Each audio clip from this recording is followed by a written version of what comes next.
guys! So for today's video, pupunta po kami ni Madam Chris Travel Adventure sa Yas Island. So it's my first time experience guys na makapanood ng World Supercross. So it's a motor guys, of course. So it's a contest! So I'm so excited guys kasi it's my first time experience this one.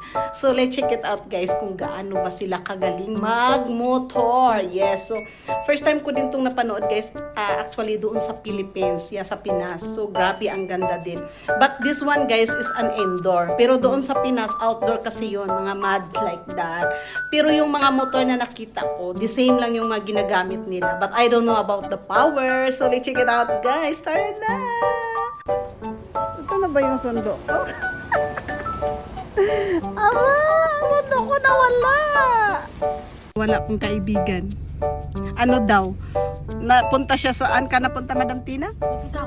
Kung hindi mawala yung parking niya, yung sasakyan siya ang mawala. Diyos ko Lord, nagmadali pa naman ako. Pinalayas ko nga si Shilo sa live ko eh. Guys, we are on the way na. Shout out sa maganda naming driver.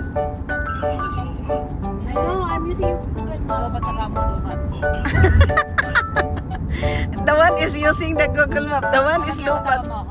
Here na guys. Si Kitty Pa is here. Oh, it's a big.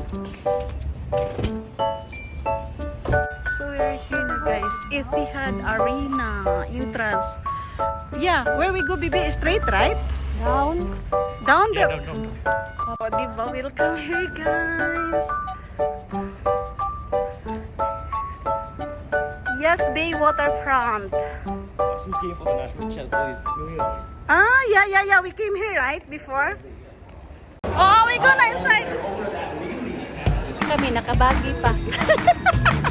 I wish that for the girls. Ito kami, guys. Oh. Kasi 5 o'clock pa yung show. So, we are here pa. Ang ganda. Look at the car. The Ferrari. Ayos, I love that car. Diba, ang ganda.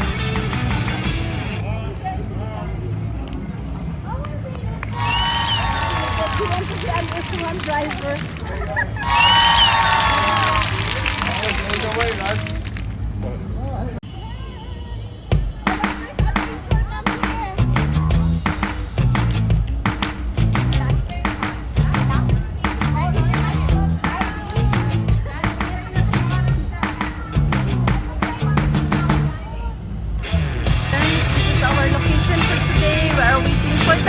Supercross in the world. You're in Etihad Arena, Abu Dhabi.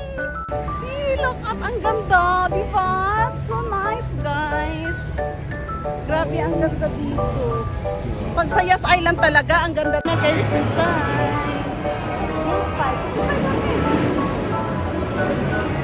We go inside, right? Gate 5 section.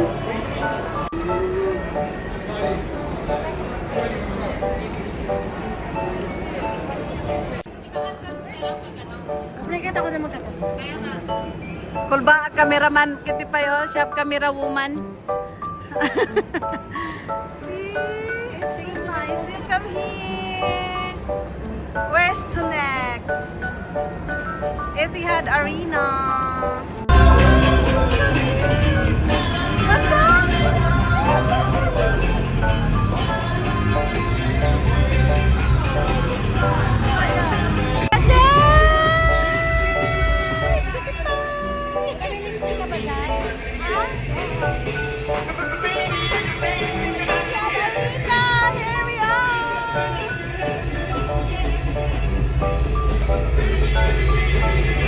Down here, as soon as Colin Carson hits that finish line, it goes down for him.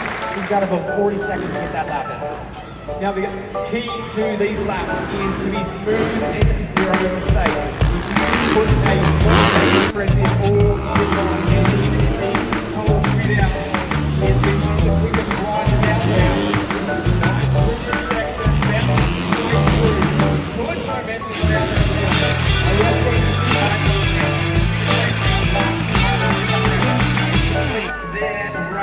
We will get down to our host down there in a moment, who is going to be with our winner.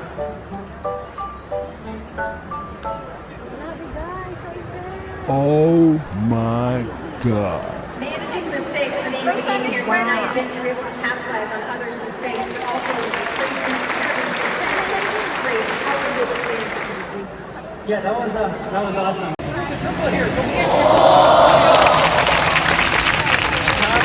Coming to the battle.